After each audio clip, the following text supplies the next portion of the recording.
자, 안녕하세요. 자, 우리 오늘 수업할 건데요.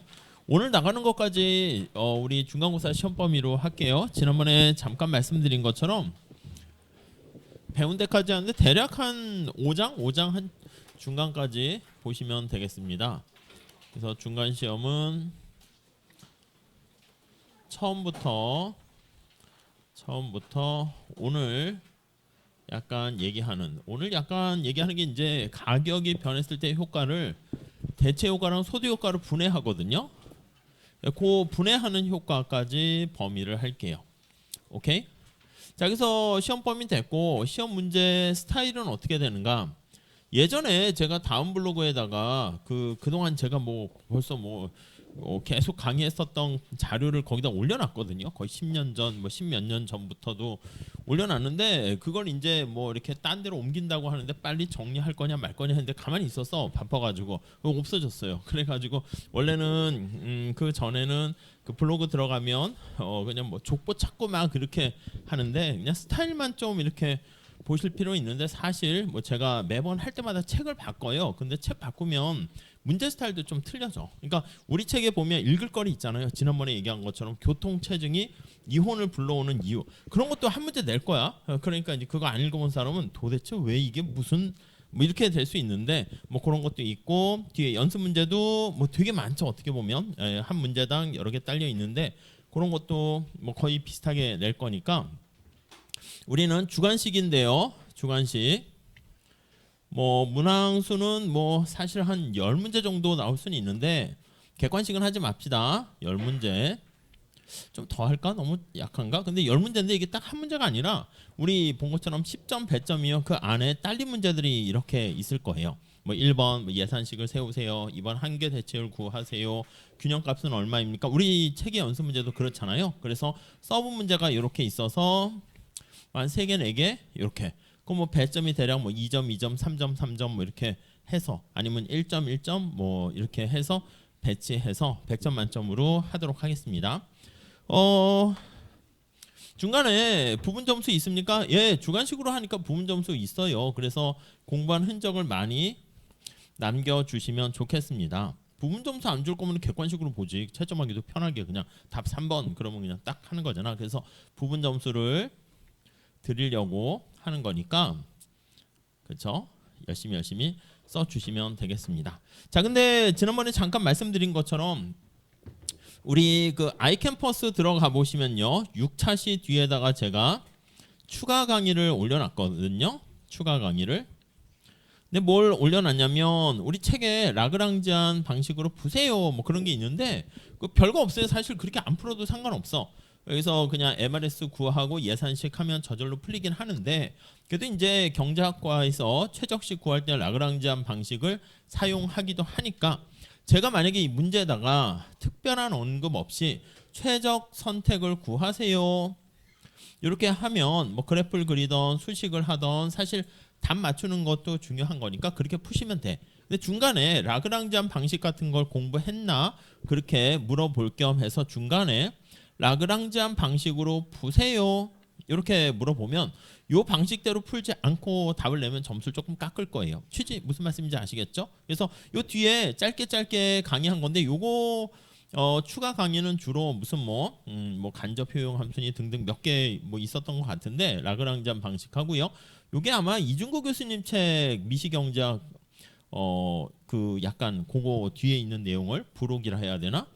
예, 그걸 참고로 했어요. 요 책이 새로 나오긴 했는데 뭐 본문 내용은 그렇게 우리 책과 별반 다르지 않게 아주 어렵지 않은데 너무 수학을 안 쓰니까 많은 학생들이 도대체 왜 이렇게 쉽냐 해서 교수님이 갑자기 약간 뭐 사실 이렇게 하는 게 더 어렵거든. 그래서 약간 그랬는지 그 연습 문제 해설지에다가 약간 추가적인 보론 내용을 좀 많이 넣으셨어요. 그래서 그거를 약간 좀 참고해서 강의를 한 건데 그거 그냥 한 몇 번 보시면 되겠어요. 아시겠죠? 거기서도 뭐 한 문제 정도 내도록 할게요. 그래서 대충 정리하면 여기서 이제 한두 문제 그리고 읽을 거리도 낼 거야. 읽을 거리도 한 문제 정도. 그리고 나머지 7문제 중에서 한 5개 정도는 우리 책에 있는 거 그대로 똑같이 연습 문제 공부했나 할 거고, 뭐 약간 공부 더 하신 분들을 위해서 한 2문제 정도는 약간 차별화를 위해서 뭐 어떤 문제를 낼지 모르겠어. 저도 지난번에 말씀드린 것처럼 시험 보기, 우리가 오늘이 뭐야? 다음 주 목요일입니까? 그럼 시험 문제는 제가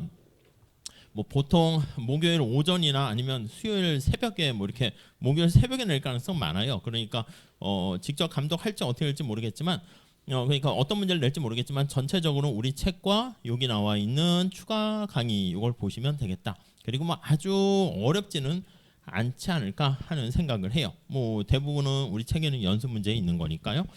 뭐 그렇게 준비하시면 될 것 같습니다. 자, 우리 책에 지난번에 잠깐 우리가 수요 함수 도출하는 걸 말씀드렸는데, 우리 책에 보시면 그 149페이지에 보시면 이것도 이제 거기에 설명을 해 놓고 있어요. 예, 지출국소화라고 나와 있는데 그것 좀 살짝 한번 보도록 하겠습니다. 자, 이 사람이 지금 소비자야, 소비자. 자, 소비자의 선택 요걸 살펴보고 있습니다. 근데 우리가 지금까지 봤었던 거는 이 소비자가 아니 내가 가지고 있는 돈을 가지고 바구니에 예산 제약식이죠. 그래서 어떻게 바구니에 담았을 때 효용이 극대화될 것인가 그거를 풀어봤어요. 그래서 맥스 효용 극대화 이런 식으로. 그래서 거기 보시면 효용 함수가 149페이지 위에 나와 있는 것처럼 이렇게 뭐 BF 이렇게 있네요. BF 이게 뭐 XYZ 아닐 수도 있겠지. 뭐 여기 나와 있는 것처럼 B가 햄버거네.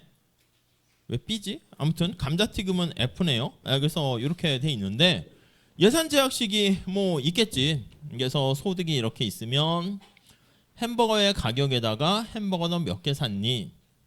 그리고 감자튀김 가격에다가 몇 개 샀니?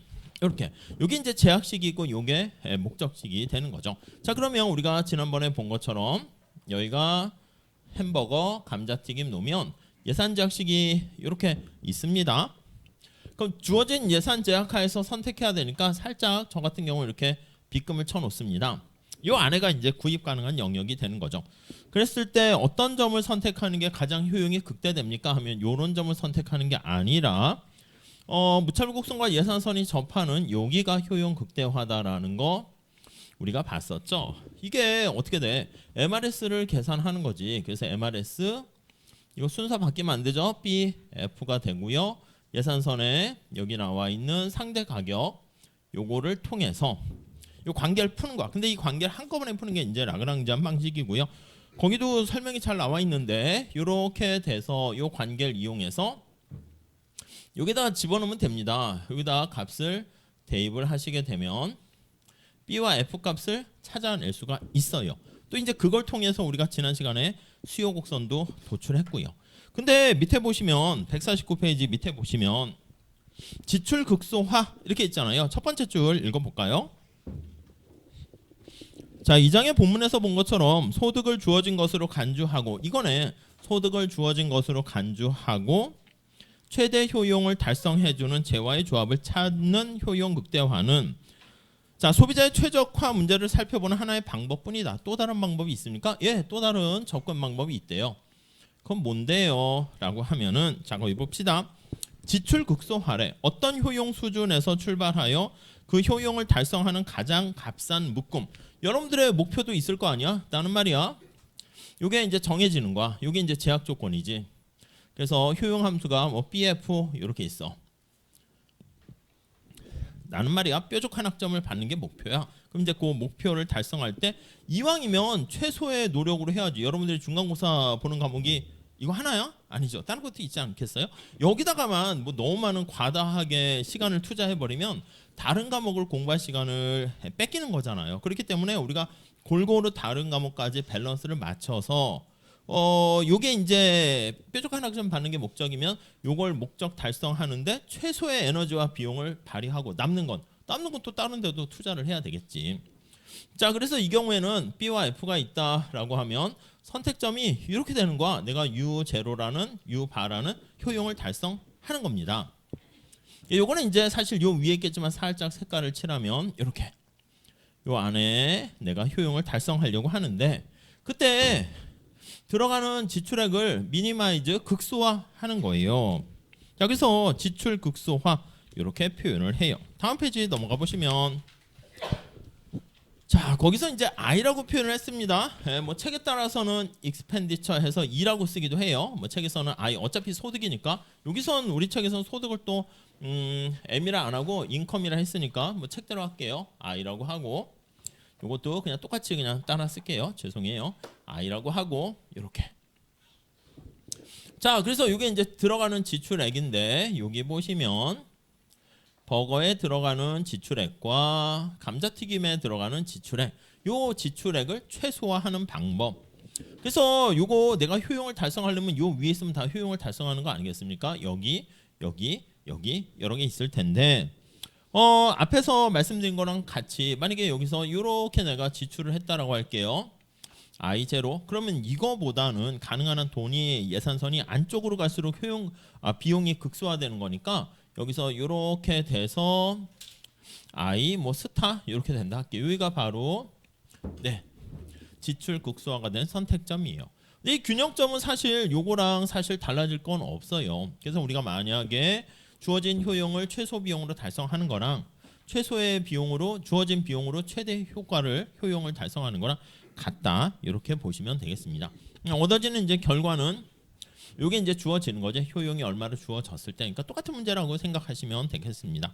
거기도 뭐 라그랑지안으로 돼 있는 거 각각 B로 미분하고 F로 미분하고 뭐 사람이 짜같이 생긴 람다로 미분해가지고 제로로 놓고 하면 그게 바로 요 공식이 나오는 거죠. MRS 계산하고 PI분의 PX 그리고 예산 제약식 이렇게 푸는 거예요.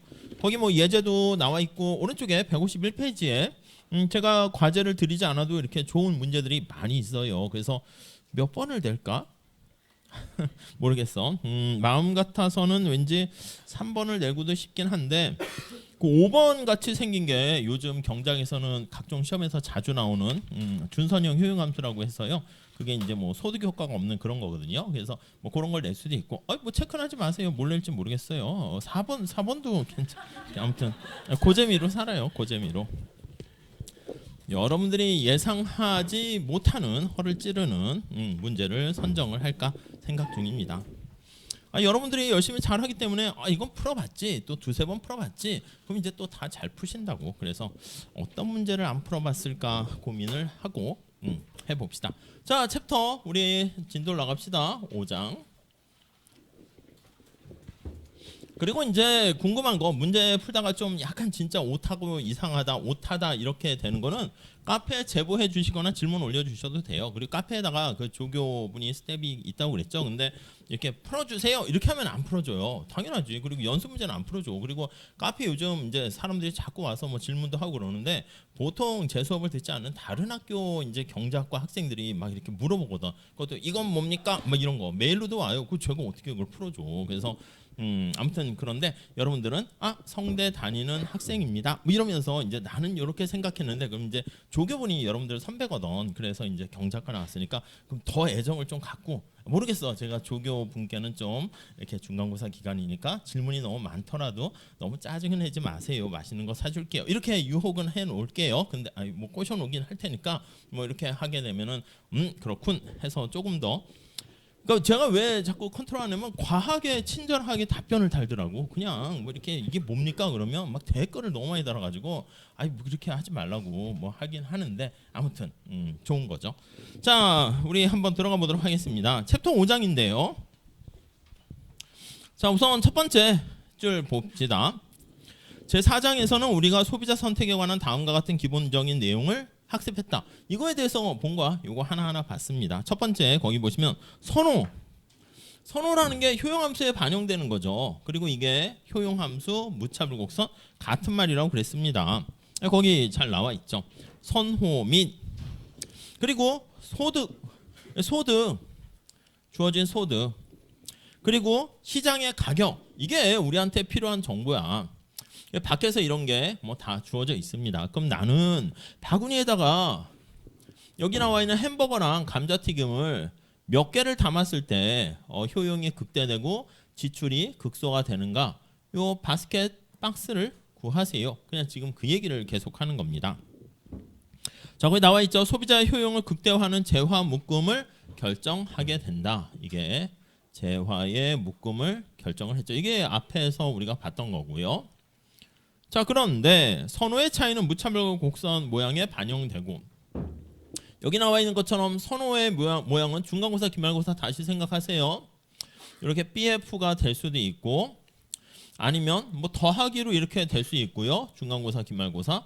아니면 둘 중에 작은 거에 의해서 성적이 결정되는, 이렇게도 될 수 있고, 또 다양하게도 많이 있겠죠. 아까 그 우리 예제에 나와 있는 것처럼 이렇게도 될 수 있어.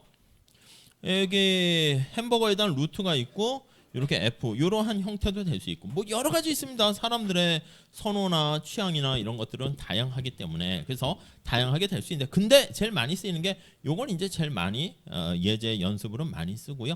이런 것들이 이제 좀 특수한 경우라고 볼 수가 있겠죠. 자, 아무튼 그렇게 있고요. 뭐 나중에 조금 더 보시게 되면 이렇게 되는 경우가 대체 효과가, 우리 오늘 뭐 뒤에 나가긴 할 건데, 효과가 빵이야, 없는 경우야. 그러면 가격 효과는 대체 효과, 소득 효과로 분해하긴 하는데, 이렇게 돼 있잖아요. 이렇게 되는 경우는 소득 효과가 빵인 경우 이렇게 얘기를 합니다. 이렇게요.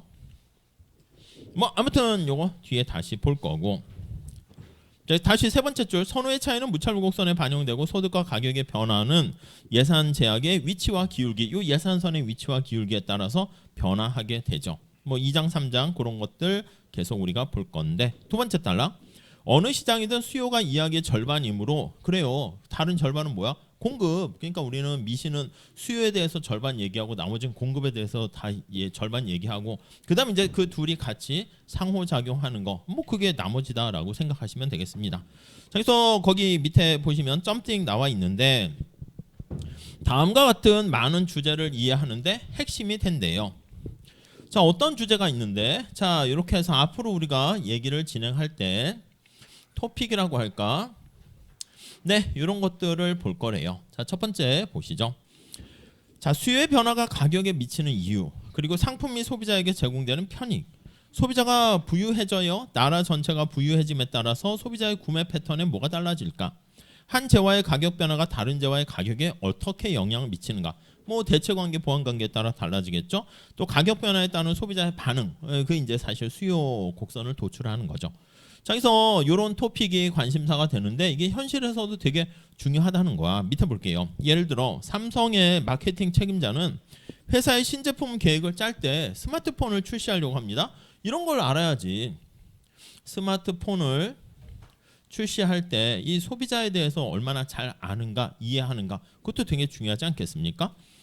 자, 이 장에서는 먼저 가격은 그대로고 소비자의 소득이 증가하거나, 그러니까 스마트폰에 대한 수요라든가 사람들의 소비, 여기에 영향 미치는 걸 볼 건데, 뭐 우리나라 국민들이 많이 산다 할게, 아니면 전 세계적으로, 아니면 경기가 침체돼서 소득이 감소하거나, 아니면 소득이 증가하거나, 이렇게 소득이 변화하게 되면 스마트폰이 얼마나 많이 구입을 하는가, 이런 거에 영향을 미치게 됩니다. 그래서 이제 소득의 변화를 또 면밀히 살펴보게 된다고요. 그래서 거기 나와 있네요. 가격은 그대로 있는데 소득이 변화했을 때, 우리 약속할 거야. 소득이 만약에 증가했고 가격은 두 재화 XY라고 쓸게. 얘네들은 고정돼 있을 때, 이렇게. 그러니까 이것도 같이 변하긴 하겠지만 현실에선 그러면 이제 죽도 밥도 안 되니까 우리가 다른 요인들은 다 고정시키고 소득만 변했을 때 어떤 영향 미치니, 이렇게 본다고요. 자, 그 다음에 거기 나와 있는 다음 단락 보시면, 다음으로 소득과 다른 재화의 가격은 고정된 상태에서, 여기다 쓸까요? 가격의 변화. 물론 여기서의 가격은 어떤 가격이냐라고 볼 수 있는데, 우리가 X제 가격이면 소득은 고정돼 있고 X제 가격만 하락하고 Y제 가격은 고정돼 있고, 이래야지. 앞에 여기 충격을 주는 영향을 주는 변수가 소득, 다른 재화의 가격과 그 재화의 가격 이렇게 있잖아요. 그래서 우리가 수요함수 도출한 것처럼 이렇게 영향 주는 게 뭐 세 가지가 있는데 그 중에 하나만 변화시키고 다른 게 어떻게 변했을 때 여기서 미치는 영향 가격할 때는 당연히 YJ 가격이 변하고 XJ 가격이 그대로일 때 당연히 그거 하나 남았는데 그거는 뭐 똑같은 거니까 그리고 상대 가격으로 표시하니까 우리는 이렇게만 얘기를 주로 할 겁니다. 오케이, 이 두 가지가 소비자 선택에 어떤 영향 미치는가 그걸 볼 거예요. 자, 그 다음에 다음 단락 보시면 그래요. 요거까지 설명을 하긴 하네. 그래서 거기 보니까 다른 재화의 가격 변화가 얘가 또 변화했을 때 뭐 그것도 쓸까? 그러면 소득 가만히 있고 X의 가격은 가만히 있는데 Y의 가격이 뭐 하락하거나 했을 때 다른 재화의 가격이 변화했을 때 이게 대체 관계냐 보완 관계냐에 따라서 거기 나와 있죠. 그래서 이 효과는 한 재화가 다른 재화의 대체제의 여부에 따라서 두 재화가 어떻게 영향을 미치는가 그걸 살펴볼 거예요. 자, 그래서 이 파트에서 우리가 볼 거는 챕터 5장에서는 이렇게 지난번에 잠깐 얘기했습니다. 효용 극대화를 하는 소비자의 선택을 통해서 개별 수요 곡선, 수요 함수를 도출합니다. 함수를 도출하고 그다음 이제 개개인들의 수요 함수 주어진 가격 하에서 너 몇 개나 살 거야? 그 사겠다는 계획을 얘기하는 거야. 산 게 아니야. 그래서 사겠다는 계획을 이제 서메이션에서 합해요. 수평으로 합해서 시장 전체 수요 함수를 도출하는 게 이 챕터의 목적이다. 이렇게 보시면 돼요. 앞에 수요 공급할 때 보통은 뭐 개별 수요랑 시장 전체 수요를 설명하기도 하는데 이 책에서 이제 뒤에서 일관성 있게 넣어놨습니다. 넘어갈게요. 자, 154페이지 한번 보시면 소득의 변화가 개인의 소비 선택에 미치는 영향 이렇게 나와 있습니다. 자, 우리는 여기 지출 극소화보다는 효용 극대화 이 원리를 가지고 우리가 접근을 할 거예요. 네, 효용 함수는 아무 얘기 안 하면 원점에 대해서 볼록하고 우아형하는 콥더글라스 효용 함수 형태를 상정할 거예요. 그래서 첫 번째 소득의 변화가 소득이 뭐 증가하는 걸로 할게요. 오케이? 왜냐면 감소하는 거 하면 이게 안쪽으로 가는데 이게 너무 이렇게 그래프가 좀 이렇게 좀 좁은 동네로 가잖아요. 넓은 땅이 있으니까 증가하는 걸로 하고 이때 효용 극대화를 하게 되는 소비의 선택의 변화. 당연히 이거는 소비라는 게 효용 극대화되는 소비 깔려 있겠죠. 자, 첫 번째 줄 볼까요? 자, 소득의 변화. 그렇게 돼 있어요. 소득이 증가하면 밖으로 가고 소득이 낮아지면 제약 조건이 원점 안쪽으로 가는 거 알 수가 있고요. 그 네 번째 줄 보시면 이렇게 소득이 변화했을 때 효용 극대화는 선택이 어떻게 달라지니 이렇게 나타낸 거를 인컴이 변했으니까 인컴 이펙트다 해서 소득 효과다 이렇게 얘기를 할 겁니다. 네. 자, 밑에 얘가 잘 나와 있습니다. 농구 경기 표가 있고 휴가가 있어요. 그냥 우리는 XJ, YJ라고 할게요. 그리고 약속을 합니다. 소득이 변했다라고 하면 혹시 문제에서도 암묵적으로 아무 얘기 안 하면 XJ 가격과 YJ 가격은 고정되어 있다. 이게 전제로 깔려 있는 거야. 소득이 변했을 때 했더니 저기 질문 있습니다. XY 가격에 대해서 아무 얘기 안 했으니까 이 문제는 문제 오류입니다. 이렇게 하면은 정확하게 보면 맞는데 뭐 그렇게까지 뭐 예리하다 이거보다는 아니 뭐 그냥 우리가 지금 경제학 할 때 뭐 이렇게 암묵적으로 첫 시간부터 거의 얘기했기 때문에 얘가 변했다 그럼 얘 이외에 다른 것들은 다 고정돼 있다. 그렇게 보셔야 되겠어요. 네, 그 정도 보시고. 자, 그래서 다른 재화의 가격은 불변 중간에 나와 있어요. 소득 효과 알려져 있다. 네 번째 줄 보시면 이 효과를 따로 떼어내기 위해서 분석 중 다른 모든 것들은 일정하게 유지시킨다. 그걸 전제로 깔고 보시죠. 자, 그래서 선호에 대한 체계도 변하지 않고 요런 선호 갖고 있으면 그냥 요게 계속 되는 거야. 요렇게 있다 갑자기 막 L자로 변하고 막 뒤죽박죽. 현실에서는 그럴 수 있지. 뭐 그런데 그런 경우는 없다. 이렇게 보시죠. 자, 밑에 보시면 여기 X고 Y야. 소득이 증가하면 예산선이 이렇게 있다가 효용 극대화 선택점이 이렇게 되는데 이렇게 쓸까요? 얘는 소득 I0에서 소득이 증가하면 이렇게 될 거야. I1 이렇게 될 겁니다. 그때 효용 극대화되는 선택점 이 제로라고 할까요?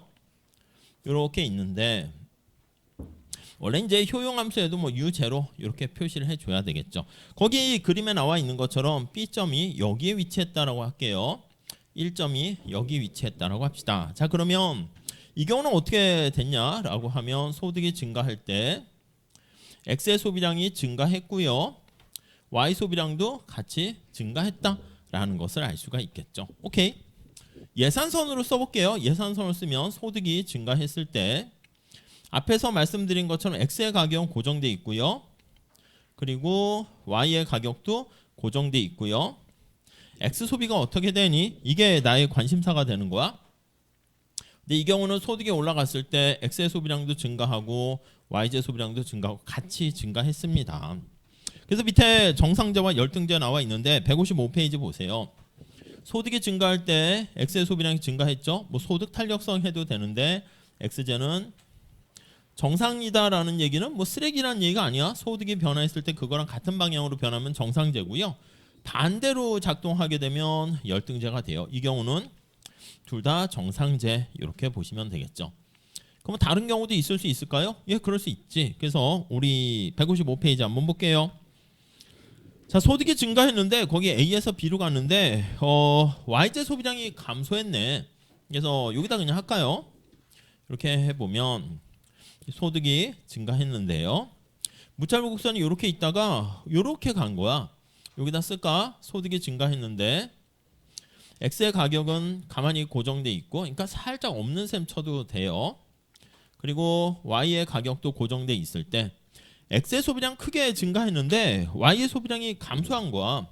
소득이 증가했는데 Y의 소비량이 오히려 얘는 줄어들었습니다. 여기 보시면 예산선이 이렇게 되는 거니까 Y 소비량은 오히려 감소했죠. 이게 뭐라고? Y제가 열등제다 이렇게 표현을 합니다. 이해 가시죠? 그러면 여기에서 이거 X랑 Y제 가격은 그대로인데 내가 소득이 증가했는데 Y제 소비량이 이쪽에 줄면 소득이 증가하니까 부등호가 이렇게 될 거 아니야? 이권이 돼야지. 돈을 다 쓴다는 전제로 합시다. 현실에서는 돈을 남겨서 다음에 소비할까? 그게 저축인데 여기선 내일이 없어. 그냥 다 쓰고 그냥 끝난다고 할게요. 자, 그러면 여기 나와 있는 것처럼 X에 쓸 거 말고 Y에 주니까 이 돈이 또 X에 쓸 돈으로 더 많이 이렇게 증가하는 거 알 수 있죠. 얼마나? 이거 이제 같아질 때만큼 다 쓴다. 그래서 X는요 살짝 보면 계산을 해보면 이거는 정상제인데 그 중에서 소비량이 많이 증가하는 사치제다. 이렇게 우리가 사치스럽다는 느낌이 바로 그거예요. 소득이 증가하는 것보다 더 많이 소비를 한다. 뭐 그렇게 보시면 되겠어요. 자, 그래서 거의 첫 번째 줄 보시면 정상제라고 나와 있고요. 정상제는 소득 효과가 양이다. 그래서 요거는 소득 탄력성을 표현하면 0보다 크다. 이렇게 보시면 되겠습니다. 자, 두 번째 줄 휴가나 농구 경기표는 민준에게 정상제고요. 정상이라는 말이 암시하듯이 소득이 증가할 때 소비량이 당연히 증가하는 게 그게 정상적이죠. 근데 거기 보니까 소득이 증가할 때 소비량이 감소하는 게 있어요. 그걸 열등제라 그랬지. 그럼 소득 탄력성이 이게 0보다 작아요. 그럼 Y 같은 경우니까 Y라고 써놓을까? 여기 뭐 X제. 자, 뭐가 있나 봤더니 마카로니 치즈. 잘 모르겠어요. 마카로니 치즈가 왜 열등제인지 모르겠지만 아무튼 소득이 증가하면 소비를 줄이는 그런 것들이 열등제입니다. 자, 두 번째 단락 볼까요? 어떤 제화가 열등제가 될 것인가? 보통 질이 낮거나 바람직하지 않은 것으로 인식되는 제화가 현실에서는 열등제가 될 가능성이 많이 있대요. 그래서 거기 보니까 상표가 없는 시리얼.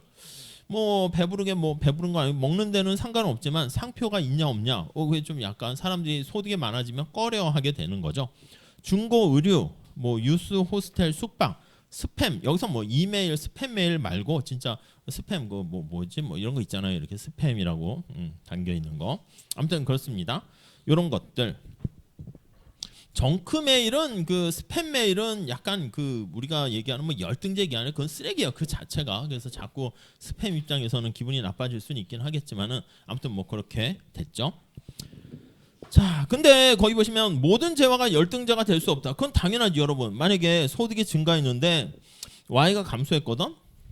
근데 px랑 py는 고정됐어. 근데 x마저 감소하면 이 꼴이 성립할 수 없잖아. 그러니까 둘 다 정상제인 건 괜찮은데 둘 다 열등제가 되는 건 말이 안 된다. 이렇게 보시면 돼요. 거기 나와 있네. 소득이 늘어나는 소비자는 그것을 어딘가에는 써야 되기 때문에, 그래서 지금 말씀드린 이 모형에서 저축은 없는 거야. 근데 나중에는 더 확장하게 되면 저축이 있다라고 할 수도 있어요.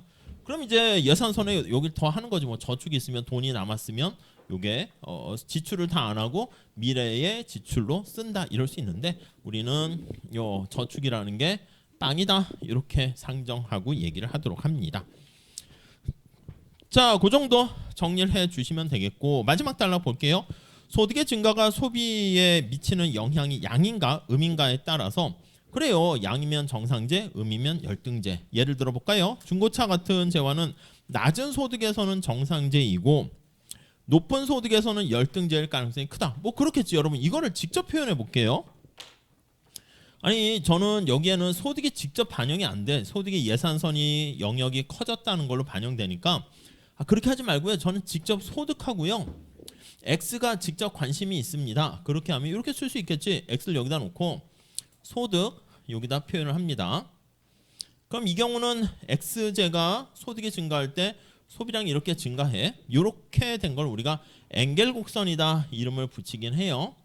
그래서 엥겔 곡선이 이 주인공을 잘 찾아야 돼. 소득과 X 그 재화에 관심 있는 재화의 변화인데, 엥겔 곡선이 우상향하게 되면 이거는 정상제 이렇게 되는 걸 알 수가 있고요. 자, 만약에 요거 볼까?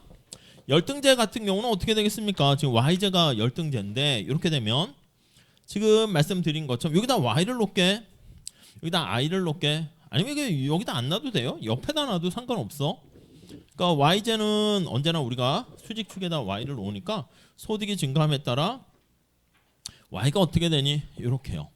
그럼 이제 소득이 증가하는데 소비량이 감소해야 되죠. 그럼 약간 이런 식의 형태가 되면 요 Y제는 열등제 이렇게 될 수가 있죠.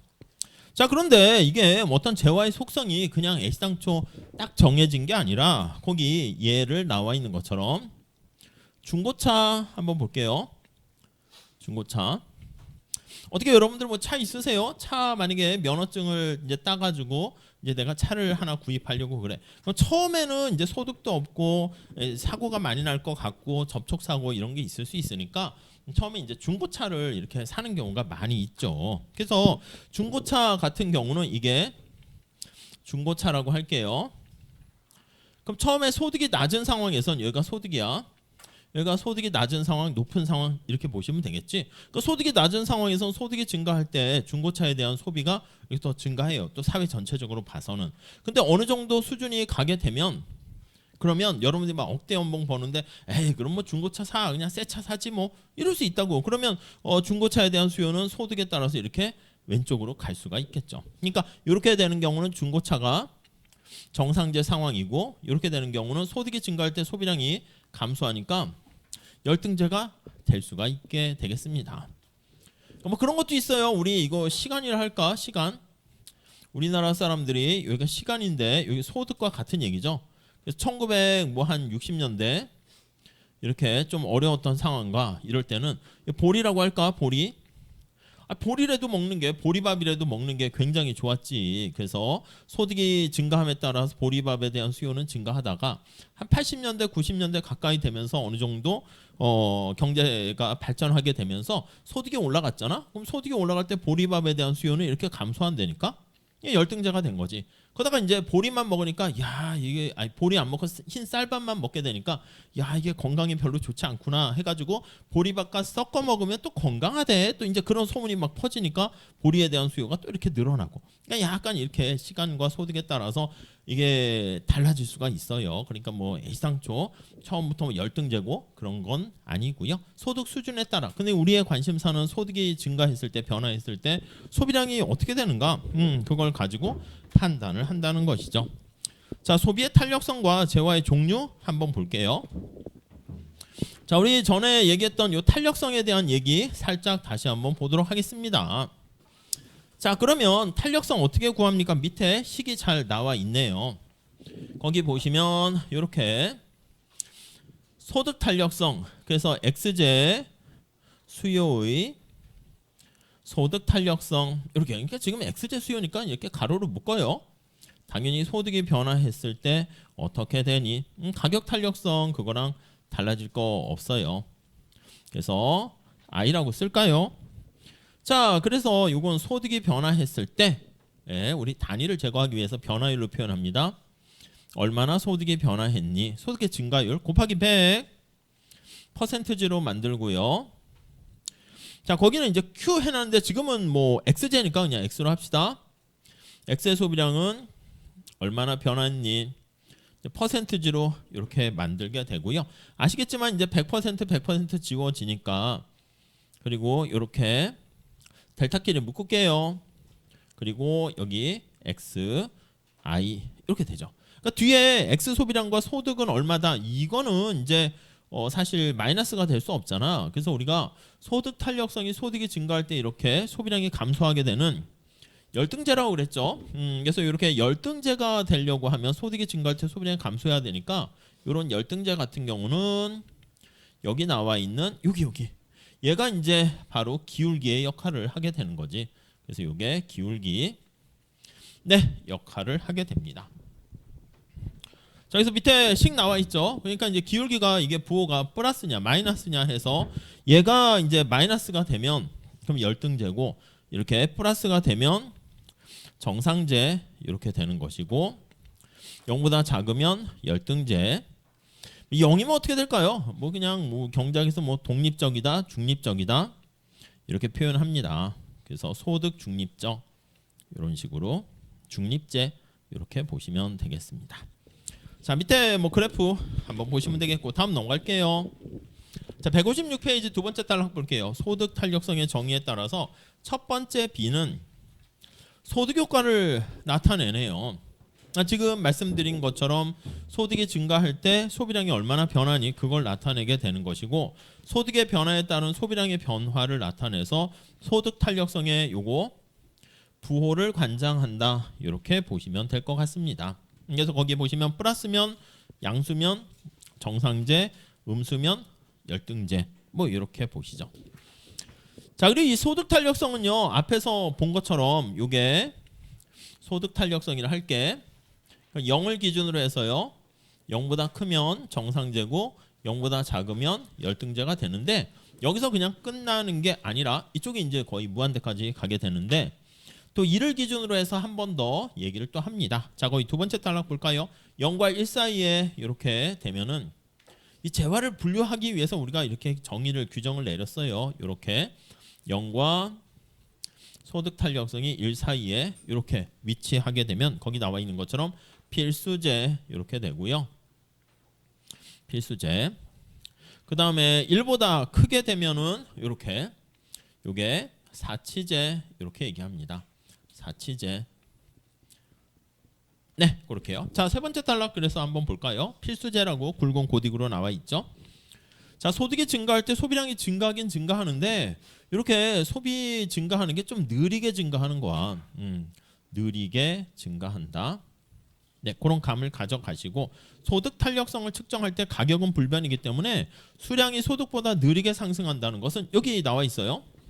얘가 이제 느리게 상승한다 해볼게요. 느리게. 얘는 고정됐는데, 그럼 소득이 증가했는데 얘가 가격이 고정됐는데 이게 X제 지출액이잖아. 근데 얘는 고정됐고 X의 소비량이 조금씩 증가하는 거야. 그럼 거기 보시면, 자, 그렇게 되면 소득이 증가함에 따라서 소비자의 예산 중에서 이 재화에 대한 구입액, 자 다시요, 여기 나와 있는 PX 곱하기 요 X가 X제에 대한 지출액 아니겠습니까? 그래서 요거는 X제에 대한 지출액이야. 얼마짜리 X제 몇 개 샀니? 이렇게 되는데, 소득이 증가할 때 얘가 1보다 작아. 소득 탄력성 1보다 작아서 필수제를 가지고 느리게 증가하게 되면 X제에 대한 지출액도 이렇게 조금씩 느리게 증가하게 된다라는 것을 알 수가 있겠죠. 오케이. 그래서 거기 보시면, 자, 그래서 수량이 소득보다 느리게 상승하게 되니까 소득이 상승함에 따라서 소비자 예산 중에서 이 재화 구입에 사용되는 비중은 떨어지지. 소득이 증가하는 거 분의 그래서 여기에 다시 XJ에 대한 지출액이야. 둘 다 증가하긴 증가하는데 소득이 증가하는 것보다 얘가 조금 증가하니까 이거 전체 값은 이렇게 감소한다는 걸 알 수 있죠.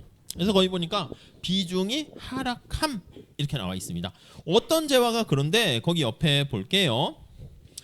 정상재 중 다수가 이 범주에 속하는데 그렇지. 약간 이 X재가 치약 그리고 뭐 소금, 양말, 전기 같은 등등등 이게 우리가 이제 필수재라고 하는 거죠. 자 그렇게 되는 것이고 자 거기 보니까 1년에 100만 달러 버는 사람이 연간 1만 달러 버는 사람보다 이런 품목들을 더 많이 소비할 수는 있지만 소득이 내가 100배가 됐다고 해서 집에 막 양말을 막 뭐 엄청 사가지고 쌓아놓고 그렇습니까? 안 그렇지. 그러니까 사실 우리가 생필품에 해당하는 거는 소득의 증가함에 따라서 그 전체 소득에서 차지하는 비중은 좀 떨어지게 되는 경향을 보이고요.